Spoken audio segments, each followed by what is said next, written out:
quand on parle de Paul Ongba en disant oui, il est bon et il a fait des choses, mais quand on me dit qu'il y a une facilité à donner des équitaires, ce n'est pas les gens qui donnent des équitaires, c'est les actes que les gens, chaque homme pose qui fait que les autres le regardent et lui donnent des équitaires. Tu as battu campagne comme candidat de l'opposition. Tu as dit partout que tu es le candidat de l'opposition. On finit l'élection. Tu n'as même pas attendu que les organes chargés de donner les résultats donnent les résultats. Et tu dis, bon, tu quittes ton parti, après tu rejoins la mouvance. Et après on te retrouve au Sénat. Vous voulez que les gens disent quoi? Quand on fait les débats, sur quoi? Sur les éléments factuels. Et les éléments factuels ne plaident pas en faveur de Paul Ongba. On doit avoir le courage de dire. Non, mais Marcel, il avait déjà quand même annoncé que quoi qu'il advienne, il serait dans la mouvance au soir des élections de 2026. Oui, mais c'est ça qui confirme aux gens qu'il a joué un rôle. Et bien qu'il ait tenu sur le terrain pendant la campagne le meilleur discours d'opposant, mais les gens n'ont pas cru en lui. Ça veut dire déjà que les gens savaient qu'il était dans un jeu. Donc les Béninois ne sont pas si idiots que ça. Sinon, vous avez vu l'écart entre Wada et l'écart du score entre Wada et lui. Donc, alors que moi, j'ai suivi sa campagne, il avait un bon discours d'opposant. Bon, et si ce discours d'opposant devait impacter les gens, il devait être le candidat qui devait avoir le plus grand nombre de suffrages. Mais malheureusement, les Béninois n'ont pas voté pour lui. Et je comprends maintenant que les Béninois ne sont pas si dupes que ça. C'est qu'ils ont compris que lui, il était en train de faire un jeu pour en arriver là où il est en train d'atterrir là aujourd'hui. Donc, moi, je ne sais pas ce qu'il faut dire. Je continue de dire que ces gens d'organes et ceux qui sont nommés ont des remerciements politiques. Il n'y a pas autre chose pour moi.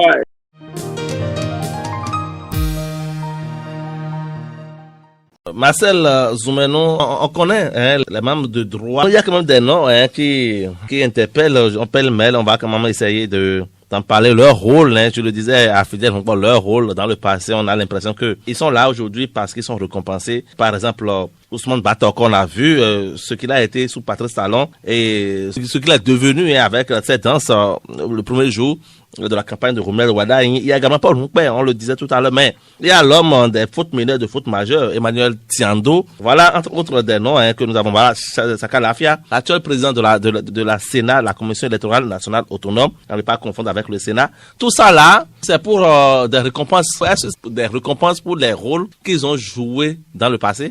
Ouais, tous les postes politiques au Bénin sont des récompenses. Presque. Récompenses en ceci que, déjà, quand tu regardes, j'ai toujours fait ce débat, quand tu regardes aujourd'hui les avantages que les postes politiques donnent, c'est ce vers quoi tout le monde court dans le pays aujourd'hui. Bon, parce que tout le monde sait à peu près les fonctions politiques. Ces derniers temps-ci, mon journal s'est beaucoup intéressé à ce sujet en faisant la part des choses entre le décalage qui existe entre les salaires politiques et les salaires professionnels. Et donc, à partir de ce moment, toutes les nominations politiques pour moi sont des remerciements. Des remerciements soit pour un travail qu'on t'a demandé que tu as bien fait, ou bon, parce que tu es allé voir les bonnes personnes, tu as plaidé et puis ton dossier a été retenu pour occuper les postes. Parce que ce dont on parle, c'est quand même clair dans ma tête. Quand on dit oui, c'est les gens qui méritent ces postes. On pouvait en trouver d'autres qui ont les mêmes expériences, qui pouvaient être là sans être des personnes qu'on connaît déjà. Et donc, vous en connaissez? Moi, personne ne peut me convaincre avec des arguments en disant oui, c'est ceux qui méritent là, qui sont là. On peut en trouver d'autres. Personne ne peut me convaincre. Vous en connaissez, vous? Marcel, vous en connaissez? D'autres? Je n'ai pas de nom. Je n'ai pas de nom tout de suite à te donner, mais je ne suis plus si jeune que ça pour ne pas comprendre un certain nombre. D'accord. Donc, ce genre de débat-là, on le fait avec des gens qui ont 22 ans, 20 ans, qui ne comprennent pas les choses. On pouvait nommer les mêmes personnes, avec les mêmes anciennetés, les mêmes expériences, les mêmes profils, sans que ce ne soit pas ceux-là, sans que ça ne soit pas Tiando, sans que ça ne soit pas Paul Ongba, sans que ça ne soit pas ceux-là. Et donc, pour moi, c'est un organe d'abord de recasement. Il faut comprendre ça comme ça, c'est un organe de recasement qui capte ceux qui n'ont pas forcément un peu plus âgés, qui ne peuvent pas être à l'Assemblée, qui ne peuvent pas être au Conseil économique et social, donc qui n'ont pas le profil pour être ministre. Bon, de plus en plus, on dit les ministres pour la plupart sont des technocrates. Donc, eux, ils sont casés au Sénat. Donc, pour moi, il n'y a pas autre chose. Quand je vois les noms qui ont été choisis, ça confirme ce que j'ai dit. Et quand on parle de Paul Ongba en disant oui, il est bon et il a fait des choses, mais quand on me dit qu'il y a une facilité à donner des équitaires, ce n'est pas les gens qui donnent des équitaires, c'est les actes que les gens, chaque homme pose qui fait que les autres Le regard lui donne des explications. Tu as battu campagne comme candidat de l'opposition. Tu as dit partout que tu es le candidat de l'opposition. On finit l'élection. Tu n'as même pas attendu que les organes chargés de donner les résultats donnent les résultats. Et tu dis, bon, tu quittes ton parti, après tu rejoins la mouvance. Et après, on te retrouve au Sénat. Vous voulez que les gens disent quoi? Quand on fait les débats sur quoi? Sur les éléments factuels. Et les éléments factuels ne plaident pas en faveur de quoi. On doit avoir le courage de dire. Non, mais Marcel, il avait déjà quand même annoncé que quoi qu'il advienne, il serait dans la mouvance au soir des élections de 2026. Oui, mais c'est ça qui confirme aux gens qu'il a joué un rôle. Et bien qu'il ait tenu sur le terrain pendant la campagne le meilleur discours d'opposant, mais les gens n'ont pas cru en lui. Ça veut dire déjà que les gens savaient qu'il était dans un jeu. Donc les Béninois ne sont pas si idiots que ça. Sinon, vous avez vu l'écart entre Wada et l'écart du score entre Wada et lui. Donc, alors que moi, j'ai suivi sa campagne, il avait un bon discours d'opposant. Bon, et si ce discours d'opposant devait impacter les gens, il devait être le candidat qui devait avoir le plus grand nombre de suffrages. Mais malheureusement, les Béninois n'ont pas voté pour lui. Et je comprends maintenant que les Béninois ne sont pas si dupes que ça. C'est qu'ils ont compris que lui, il était en train de faire un jeu pour en arriver là où il est en train d'atterrir là aujourd'hui. Donc, moi, je ne sais pas ce qu'il faut dire. Je continue de dire que ces gens d'organes et ceux qui sont nommés, des remerciements politiques, il n'y a pas autre chose pour moi. D'accord, on a vu tout ce qu'il a fait ces derniers temps, le virement à 180 degrés qu'il a fait sans donner à qui que ce soit la raison ou les raisons pour lesquelles il a fait ce virement. Peut-être il croit en Wadaï, c'est ça, non? Non, c'est trop facile de dire les choses comme ça. Les Béninois observent. Ils sont pas, aujourd'hui, ils n'ont pas les moyens d'opiner. Beaucoup de Béninois ont fait d'opiner, mais ils observent, hein, ils sont pas si dupes que ça. Ceux qui cavalent sur le plateau pour parler en l'air, non, vous dites, ouais, ils sont d'accord. Non, mais c'est pas vrai. S'ils étaient pour autant d'accord, ils allaient voter pour Paul Nkpa. C'est qu'ils ont compris qu'il y a beaucoup plus de choses de façon factice, des habillements qui sont faits et qui sont imposés aux populations. Et donc, moi, je comprends ça. Et je vous dis que quand je regarde très bien les nominations, c'est du remerciement. On exagère quand même, il pas un peu quand on pense que bon, tous ceux qui sont là sont rattachés à l'ancien président de la République, quand on pense que bon voilà, ces noms-là ont quand même servi avec d'autres présidents, notamment Borin Yahi, n'est-on pas trop suspicieux? Moi, je crois avoir dit clairement que les gens que j'ai vus, les noms que j'ai vus, c'est des gens qui étaient dans la sphère politique depuis des décennies. Je ne sais pas si c'est mon confrère Aubry qui a fait cette fixation sur le président Patrice Talon. Moi, je ne parle pas du président Patrice Talon. J'ai vu des gens, même de l'époque de Kérékou, surtout quand je parle du Conseil économique et social, des gens que je connais sous le président Kérékou qui sont revenus. Et donc, pour moi, ce n'est pas un débat c'est les gens de Patrice Talon. Moi, je n'ai pas fait mon débat avec cette grille de lecture. Je note seulement que on est en train de créer une caste de gens privilégiés qui sont là, à qui on change juste les rôles à chaque fois. Et quand on ne veut pas de jeu de rôle, ça encore, c'est mon ami fidèle qui l'a dit en disant, oui, on peut se retrouver être sur la liste, après professeur. Oui, ça c'est des jeux de rôle dans la société. Et tout le monde là, hein. Moi qui suis là, je peux être dans ma posture de journaliste, après consultant ailleurs, après maître catéchiste, après père de famille, et lui-même il a. Mais c'est différent de ceux dont on parle, des gens qui sont nommés dans un organe qui a un impact sur la vie politique du Bénin et pour lesquels nous avons le droit d'avoir des points de vue critiques. Et ça, on ne peut pas nous dénier. Hein. Et qui sont payés avec nos impôts, justement. Contrairement à moi qui n'ai rien. Donc, il ne s'agit pas de frustration encore. Parce que moi, j'ai jamais déposé un dossier ou bien je me suis jamais rapproché de quelqu'un pour occuper un poste politique. Hein.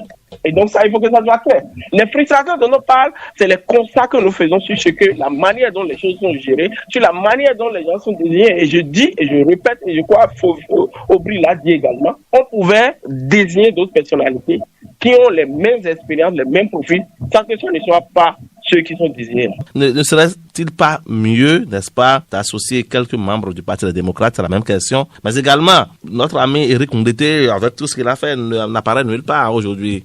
Ça vous inquiète pour lui? Bon, moi déjà, j'ai une lecture qui tient compte du contexte. Est-ce que réellement aujourd'hui, les nominations qui sont faites en tenant compte des colorations politiques des gens? Je me pose assez des questions parce que tout récemment, j'ai vu le président du parti Union Progressive, le Renouveau, qui est quand même le plus grand parti aujourd'hui, qui disait à la limite que son parti n'a pas été consulté pour la formation du gouvernement. C'est à peu près ce qu'il voulait dire, même s'il n'a pas dit de façon aussi péremptoire. Donc, je me demande si aujourd'hui les nominations se faisaient comme au temps du président Kérékou, un peu au temps du président Yahi, où on consultait officiellement les partis, on leur demandait de proposer des gens, et puis après, le président de la République, par son pouvoir discrétionnaire, choisit quelqu'un de la liste qu'on lui a envoyé. Je me demande si ça se fait toujours comme ça. Et je me demande si même les gens qui se sont retrouvés à des responsabilités, que ce soit ministre ou à d'autres postes de nomination, est-ce qu'ils ont été au nom de leur parti, bien qu'ils soient membres de ce parti? Je me pose à cette question. Et ça nous renvoie à un autre débat, le débat sur la réforme du système paritaire. Moi, je fais partie encore de ceux qui disent on a fait une réforme qui nous a amené tous les problèmes. On a dit que c'était pour renforcer les partis, pour leur donner plus de pouvoir. Mais moi, je n'ai pas vu là où la réforme a donné du pouvoir aux partis. Les deux présidents qu'on a eu avec la réforme n'émanaient d'aucun parti, que ce soit le président Patrice Talon et le président Wadaï lui-même. C'est seulement à l'Assemblée nationale qu'on a vu les partis et peut-être dans les mairies. Mais après, les nominations, que ce soit ministres ou d'autres nominations, on n'a pas trop vu les partis politiques. Alors, Marcel, vous n'avez pas dit que ça. Il y a quand même les partis. Des problèmes qu'on avait diagnostiqués. Il y a quand même les partis politiques de la mouvance qui ont leur même dans le gouvernement. Oui, je suis d'accord. Je prends par exemple cette amie, par exemple, c'est qu'elle est UP. Tout à fait. Je me dis, est-ce qu'elle a été envoyée au nom de l'UP? Je parle au regard de ce que le président du parti a dit tout récemment. Moi, je me pose assez de questions. Peut-être ceux qui sont informés m'en diront plus. Et donc, pour moi, l'une des raisons pour lesquelles on avait fait la réforme, c'est que je crois avoir entendu le président Patrice Talon dire, ah oui, depuis 1990, aucun membre d'un parti n'est devenu président de la République. Et la réforme n'a pas pu régler le problème. Comme la réforme n'a pas réglé également le problème de la transhumance, moi j'ai vu déjà beaucoup de gens qui sont passés de UP à BR et après ils sont revenus à BR. Et donc on a des problèmes. J'ai l'impression que cette réforme ne nous a pas apporté grand-chose. Ça c'est moi personnellement qui le pense. Et donc pour moi, désigner les gens dans le Sénat, c'est pas une question de coloration politique. C'est une question de profil. Mais là je dis, et là je suis d'accord avec mon ami et confrère fidèle, que c'est une question de profil, sauf que sur certains profils souffrent qu'on dise que ces gens-là, qui doivent y aller se reposer. Mais on est dans quel pays pour que battre encore près de 80 ans, qu'il aille se reposer? Ayons le courage de dire ces choses. Il y a d'autres personnes qui ont le même profil que lui. Il a été déjà plusieurs fois ministre pendant la Révolution. Il est revenu encore président, ministre, je crois, au temps du président Kérékou, après président de la Cour suprême et plein de choses. Donc, mais je vois son âge, il est d'un grand âge. Je ne sais pas qu'il faut que ces gens aillent un peu se reposer. Il a d'autres profils qui peuvent bien faire le job, comme on le dit. Donc pour moi, on doit sentir dans les nominations à la fois la technicité, l'expérience et également sentir qu'on est avec un nouveau président et qu'on ne veut pas faire, comme on le dit, du nouveau avec du vieux. Et qu'on sache réellement que les nominations qui sont faites sont des nominations qui correspondent à la dynamique que le président Wadaï lui-même a lancée à travers la formation de son gouvernement. On a vu beaucoup de fraîcheur quand même, de nouvelles têtes, des technocrates et tout ça. Moi, je n'ai pas senti ça dans le Sénat. J'ai l'impression que c'est tous les vieux piscards qui sont revenus, les vieux piscards qui sont en quête d'un minimum de confort pour les vieux jours qu'on a fait revenir, parce que je stigmatisais tout à l'heure les salaires politiques. Et c'est sur ça que je vais conclure mon débat en disant, vous savez, pendant la Révolution, personne n'avait de salaire politique. Si vous avez des parents qui avaient occupé des postes de représentation, vous pouvez leur demander. Si tu es professeur de collège, tu as ton salaire de professeur de collège, plus une petite prime de responsabilité. C'est ça qui fait que vous allez voir des anciens ministres sous la Révolution qui sont à pied ou bien qui prennent des émissions aujourd'hui. Et donc, le jour où on va revenir à cette tradition, moi, je fais partie de ceux qui encouragent ça. Toutes ces agitations que vous voyez là, ça va cesser dans le pays.